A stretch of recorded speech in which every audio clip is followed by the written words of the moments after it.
Hey guys, this is Chani and welcome back to my channel. And today we have architect Kriti with us, and her profile is quite dynamic.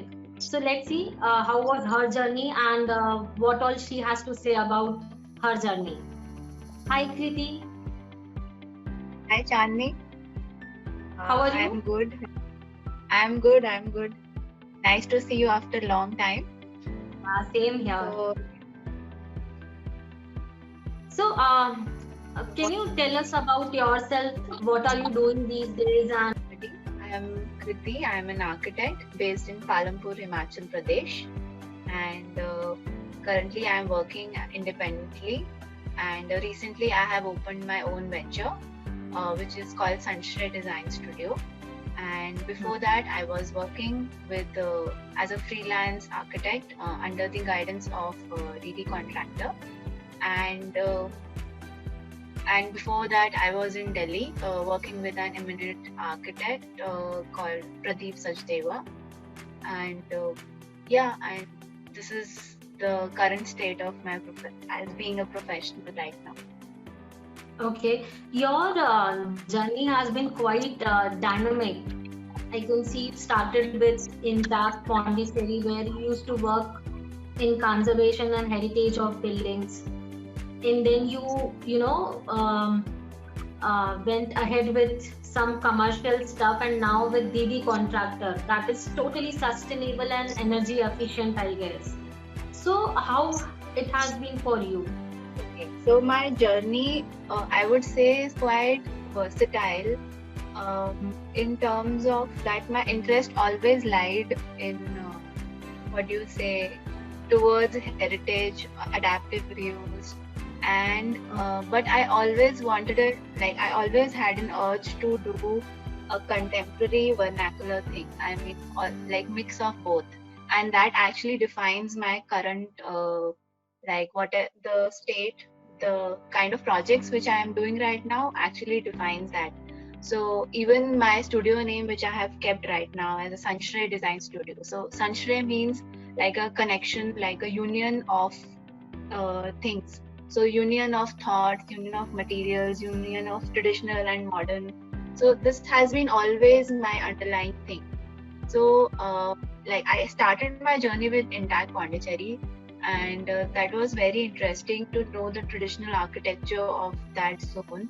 And then I worked with Pradeep Sachdeva, uh, and their studio also was like mixing of traditional and modern again, and those were like urban projects.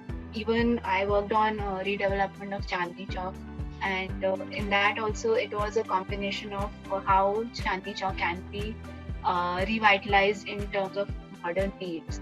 So it has always been like a mixture, like a union of both the things, like a hybrid thing.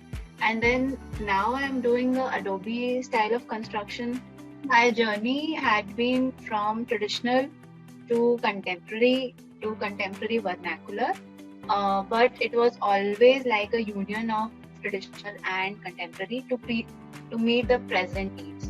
So, Kriti, you have done masters also, right? So, is it helping you in your current scenario? Yes, I have done my master's in theory and design from CEPT University, Ahmedabad. My master's was more inclined towards research, history, and criticism, and then design. So, it always involves a background research before concluding on a design, and then thinking about it execution process.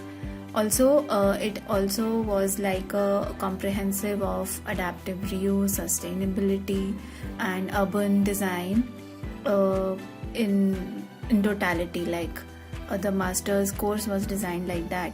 So yes, throughout like 5-6 years of experience, I have been able to work upon those projects because I had an overview in my master's. So, do you think that your master, whatever you have done, is worth like people once you are into a practical field, this doing master in any particular subject really helps? It is helping a lot because it my master's was actually research based. So connecting research with practicality is very important. So now whenever I observe, like whenever I start a project or whenever I design, so there is always a theoretical backing in my head that I have to approach this thing in a certain way, and it always helps because my masters actually told me to design process behind modern masters, modern architect, postmodern people, and how they used to achieve a design process and achieve a building. So there was always a conceptual lining in their head, and then it actually gradually moved to the to their famous buildings which we see now. So it was always very interesting to know about that. And now at present, when you go about it, it always keeps in my, maybe subconsciously, always it is there in my mind.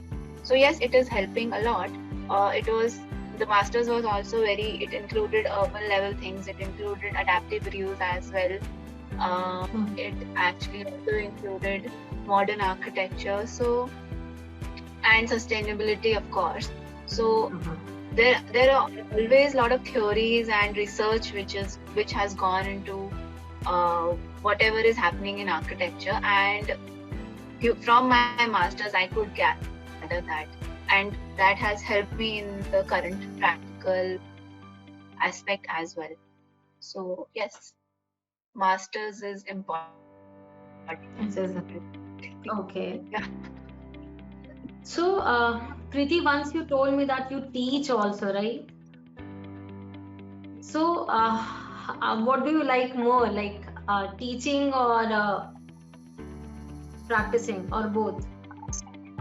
The thing is that architecture is a very practical field, and without being involved in a live project, you can't. It is very difficult to relate the subjects, those practical subjects with students in college. So it is very interesting to know the side problems and sharing those things with students in college. Of course, there are other theoretical subjects as well, which involves a lot of reading and research, and then it comes back and forth with practicality. So both the things actually go hand in hand, the practical thing and the teaching thing. So I think I like both because even when I teach, then there are a lot of questions from students, and then in retrospect, I actually go back and think what can be the solutions for those. So, as an entrepreneur, how was your journey? What were the challenges you were facing?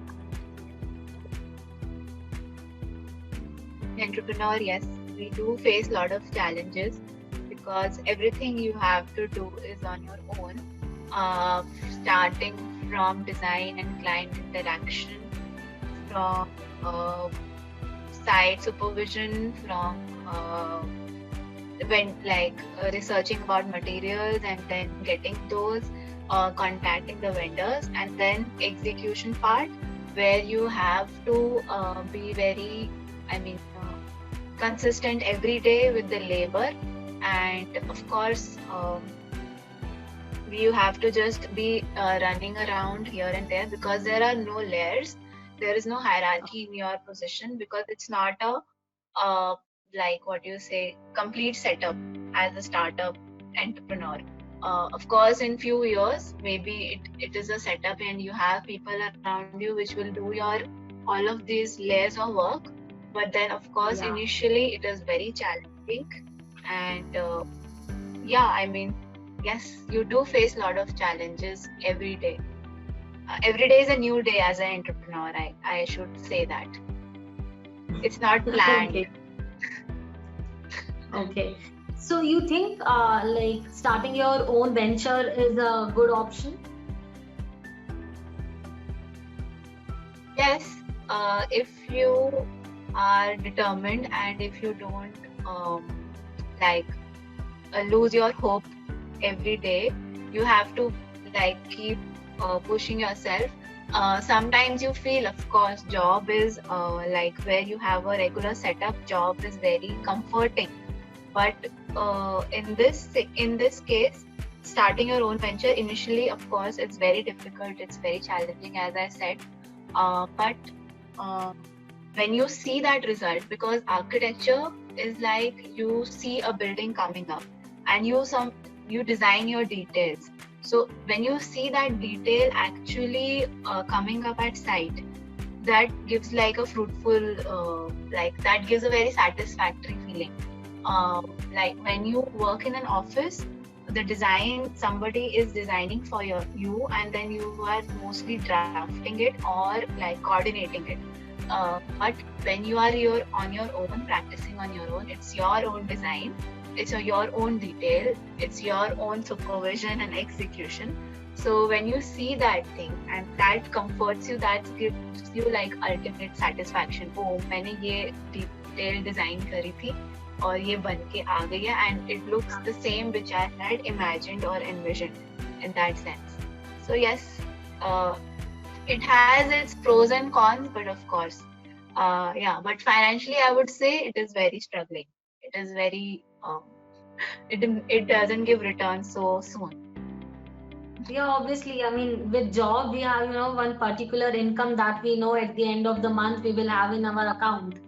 But then here, it is, obviously, it has to be struggling and challenging in the beginning. So you basically had quite a journey, okay? So since this whole motto behind this video is about interviews and to help, architects to crack interviews in good companies, basically. So what are your views on that? How did you, crack your interview? I had changed 3 firms from since my bachelor's time. So one was at Bestech, which was an internship, and that was just very initial stage of my career, and that was very simple. They had to just look for an intern who just I like understand drawings and understand the basics of architecture. So that was very easy, and they look at your portfolio and ask few basic questions that do you know the section of a staircase, or do you know the section of a ramp, or does toilets have sunken slabs or not? All of that, like very basic at initial stage. And then after bachelor's, I joined Intac Pondicherry, and that was very easy. That was only if you have interest in heritage, then you can join us. Then thirdly was at Pradeep sir's office, and that was again 2 rounds of interviews. That was that was a bit challenging. So because I had gone there after masters, so there also they were like, what are your interests, and they wanted to see my portfolio, and they talked about they asked about my master's degree, and then my master's degree was more inclined towards research and towards being an academician. So they asked me that why do you want to practice and why don't you want to teach?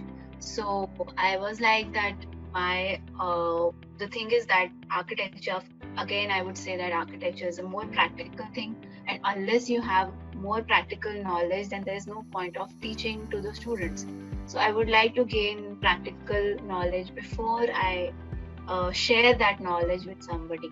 So of course half knowledge is very dangerous, so it is better. So I opted for practice first, and then now slowly and gradually I'm getting into sharing things. Maybe that's through visiting faculty or maybe through workshops. So that is a very different scenario at present. But yes, my focus is mostly practice, because you gain a lot from practice. So these were kind of questions which they asked me in the interview, and of course portfolio matters, your college also matters, your projects and your vision also matters, and the most important is your confidence as well in an interview. So because architecture as a profession is also like you have to deal with clients confidently, you have to deal with vendors, so they see that also in an interview. So that is the thing. Okay, fair enough. So, what do you think? What are the skill sets that are really required, for an architect that really actually helps to crack interview as well? Of course, it helps in your professional life, but then, see, we can't deny the fact that when you think of starting your own venture, it requires it requires money, right? Not everybody has it. So usually in the beginning, everyone prefers to go for job unless and until they don't have their own background through the respective field.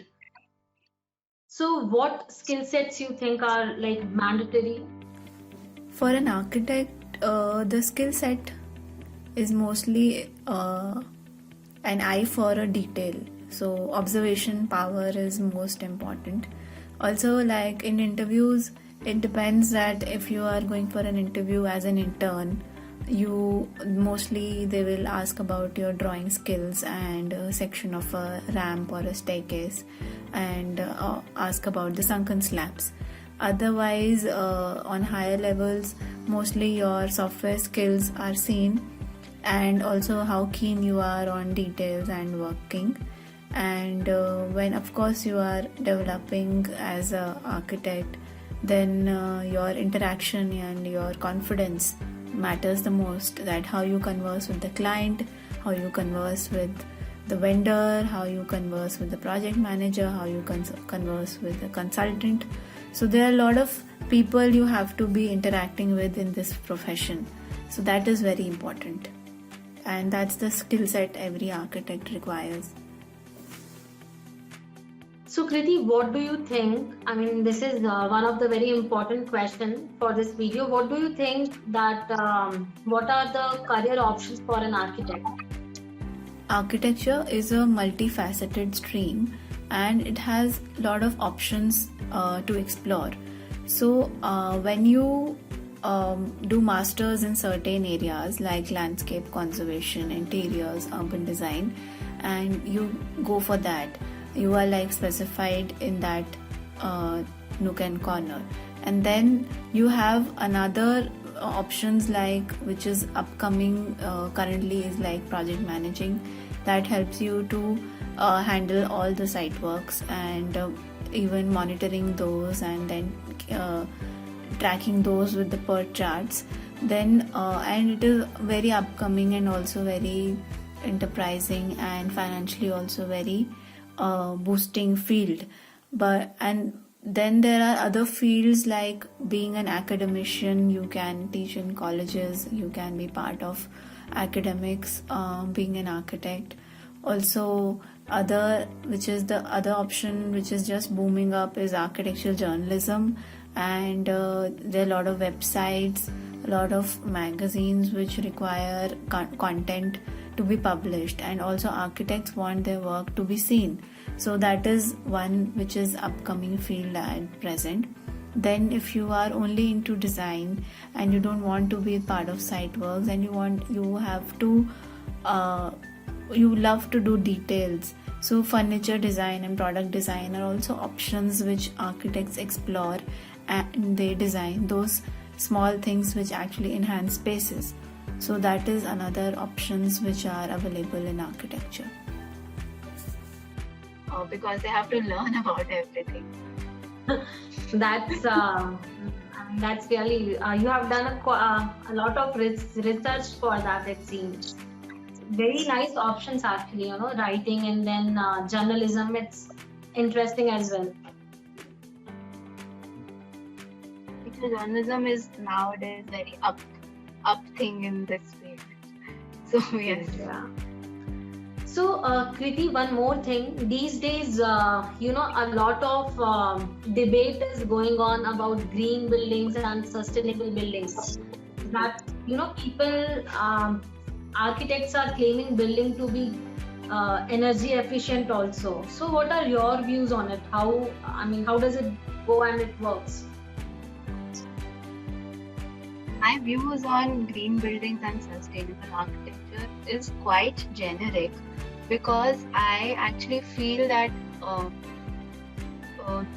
the building is sustainable if it is contextual. So contextual in terms of where you are building, the context, the topography, the climate, these are basic things which actually are being taught in an architecture school. And even contextual to the materials. So if you are building in that domain already, then you are building sustainably. And also, like, if you're considering the climate, if you're considering the materials, if you are considering the topography, your site, you are respecting your site, so it naturally becomes sustainable. Also, one thing also adds to sustainability is employment for locals. So the thing is that in my zone, for example, in my zone, mud architecture is prevalent. So, and people used to do this architecture, like this style of building, from many years. So now, if I'm building in that style and I like hire a labor from the zone and he is skilled in that, so he is naturally doing that. He's building that in mud architecture, and in a way, it is sustaining that style. So this is something very important, that in like even you are sustaining your society where you are building. So one thing is that you are respecting your topography, climate, materials, all those sections, and the other thing is that you're sustaining the society while you are building it. So this is my whole idea of sustainability, that you are giving employment as well, and you are sustaining that traditional style also, or you are sustaining the building style also. Because nowadays we see that carpenters are not skilled enough like we used to have in old eras. So carpenters आजकल like एक अच्छा carpenter ढूंढना जिसको सारे joinery details आते हो is very difficult, because they don't know how to do that in that उनके ancestors जो करते थे पहले, हम लोगों को वो देखने को ही नहीं मिलता है. So this is something which is not sustainable, but if it would have been learned through various generations, it is sustainable then. So there are the definition for me is very generic, it's very broad, but I would say for me sustainability is like in these two terms which I explained. Okay, that was like really informative and original as well. Yeah, it's not observation over the period of time. Yeah. Exactly. Sustainability is like is what we have been taught very, मतलब जो first year में सीखते हैं ना climatology के subject में, वो है एक्चुअली में. मतलब जो बिल्डिंग के सब्जेक्ट में सीखते हैं ना, वो है actually. Okay, so as you have told so many streams that an architect can actually opt. So what do you think that out of so many, if you have to choose 5, and if you have to tell 5 that actually a fresher can go for, what would they be? So this depends on their interests actually.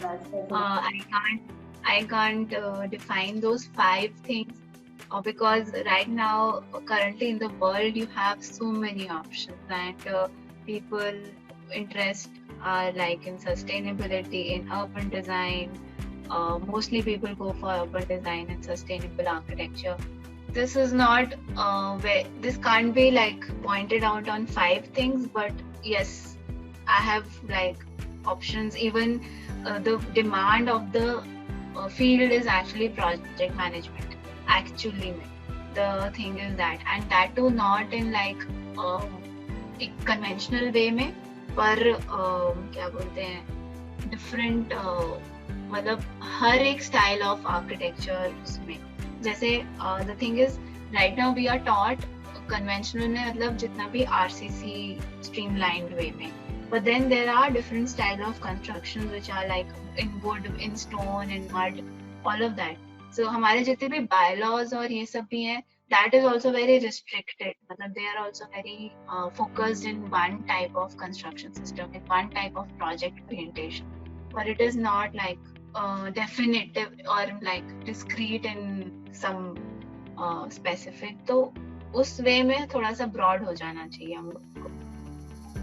Otherwise, I can't comment on that कि which किसको किसमें जाना चाहिए like that. Okay, that's also fair enough. It actually totally depends on one's interest, but still, um, when I used to think about conservation during intact times, I noticed there was not a lot of scope for it. I mean, this is what was my insight about that particular stream. But I had interest that time. Take a lot of time in execution, like even the whole process of taking permissions of touching that building, that heritage building.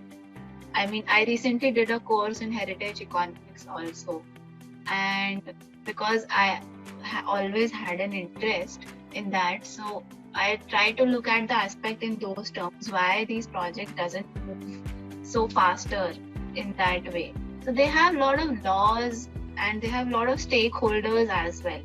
So like if you see Chandni Chowk project also, it is now executing and it was coming like from past 15 years. 15 साल से उसका project चल रहा है. So there is no, I mean, and because there are a lot of stakeholders, बहुत सारे local bodies and governing bodies and all of them are involved in that, and there are a lot of historic layers onto it. So these projects takes time. Of course, there is scope, but then there is a slow process to it, and that is why some people lose interest in that. So mostly people actually opt for interiors or landscape because these are very small projects. These are the projects like which are like very fast. They just जल्दी से बनता है और मतलब design होता है, बन जाता है, एग्जीक्यूट होता है. These are like 2 to 3 months of projects. So most people actually opt for this, and even the scope of building is becoming less. A lot of in many urban areas land नहीं है, like Mumbai हो गया, तो उसमें वहाँ पे तो again it's all interiors. It is all about interiors. So it depends context to context. जहाँ पे आपका फ्लैट एरिया है, ग्रीन फील्ड प्रोजेक्ट्स है, उसमें अर्बन डिजाइन मैटर करेगा. So you have to look in the spaces which you are working, I mean in which areas you are working, again in the context you are working on. So like that. Okay, so one very important question is, as an architect, how do you keep yourself updated? We have so many building materials and techniques coming up in even if you say contemporary or ecological way, there are so many variations coming up, there are so many softwares coming up these days. So how do you keep yourself updated? How should you think that one can keep them updated with the present scenario? Self updated in terms like for materials, I visit exhibitions. There is a very famous exhibition called AceTech. I go there. Like every year I visit that. And then there is, for design fields, there is India Design Exhibition which happens in Delhi. I go there also. Then if also like locally, when you are going to purchase some material and then you see, like you look over the whole shop, if that shop procures material from every aspect, so you look up the materials and ask about the materials. So that is one thing. Then softwares, I'm not so keen on softwares, so I don't upkeep myself on softwares at all. But of course, for the trends and the news in architecture, of course, I keep update myself from ArcDaily, the website. Also, I look up new upcoming websites like Design.com or architecture and design. So every magazine has their own websites, even India Architect and Builder. So the Detail magazine. So all of these magazines they keep us updated what is happening in the field, and of course then there are competitions also happening. So a lot of things are happening, and they always web is like the only source where you read about those things. And then of course the techniques which I do, the kind of building stuff which I'm doing, I refer books. So I look upon books and I order them, and I have a lot of books on the things which I work on or those things. So yes, that is how I keep myself up to date. Okay, and that's, I mean, a great information here. So many websites and so many platforms to look for. And my last important question, not exactly last, but yes, do you have any hobby? I do have. I like traveling. I like dance. I like doing DIY things, and yes, origami is the latest one. So yes, I have hobbies. So now my second mandatory question, which is my last question, I suppose. Do you think that having a hobby really helps you to grow in your professional journey as well? Because I actually never knew in my I always because I'm saying at current because I'm pursuing origami. Okay, so origami is something which I used to do in childhood as very vaguely, like making aeroplanes or boats or anything. But then I always had a fascination for patterns, and then once I just did DIY from origami when I didn't have so much work, and then it started fascinating me, and now I can relate origami with structures, with architectural structures, and with how origami can help me making designs.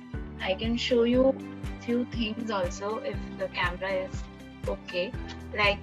This is something which I have started exploring, and I feel that this can become like a facade or like a movable facade or something with the fenestration. So something like this can occur. Also, this is a parabolic structure, and if someone needs to design a pavilion or an installation. So in architecture, we do a lot of models, and after understanding this origami deeply from past 1.5 years or so, I have been fascinated about this, and I have been exploring this with students as well. So if you see here on my desk, so if you imagine this can become like a space or like an installation space frame or a structure like that or like that. It's it's like a hyperbolic. So I can relate maths, origami, architecture, design, everything together. And this is something like an intersecting plane thing. So one of my students actually thought this as a bookshelf. So if you see this as a miniature bookshelf, you can just put things in this direction or in this direction, like a furniture piece, like a standing shelf. So very interesting things are being explored through these hobbies. And of course, traveling is another. So yeah, traveling gives you a lot of exposure in terms of you look at things, you observe things. In architecture, of course, observation is very important. So if you travel to different places and see their history and explore their materials, their techniques, we spent a lot of time in Auroville, and even Pondicherry. So we saw the kind of architecture they are doing, and so it's the traveling helps you. We discovered Mahabalipuram. So Mahabalipuram is actually rock cut caves, and and they are actually done out of single rocks. So that is again a magnificent thing to know. So of course, traveling is one of the hobbies which has helped me, and this is another, doing things on your own. So yes, and yeah, some things relaxes you. Of course, dance is one thing. That's very informative, and actually it helps. I think we have done Auroville tour together, right? I remember that way. We did it together, yeah. So it was really good, and a lot of learning was there as well. So many different buildings, no? Residents of different materials. I remember one was out of some tin material or something like that. Remember? Boxes. They actually take container boxes, shipping containers, and they residences out of those. So they are also like very interesting things to explore. So traveling actually gives you that insight. Yeah, I mean, it actually gives you a broader vision for. So guys, with this I conclude my video here, and I hope this is going to be very beneficial, as she has quite a versatile journey and portfolio, and definitely I believe that it would help many of us. And I thank Kriti for giving her valuable knowledge and time to me and to all of you. So thank you, Kriti, for this. So thank you, Chandni, for inviting me on your channel, and it was such a pleasure to talking about and sharing the information which I have, which I am working upon.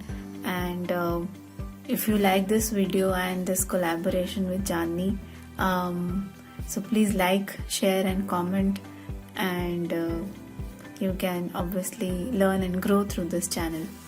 Nice. Thank you. Okay. Thank you. Have a nice day.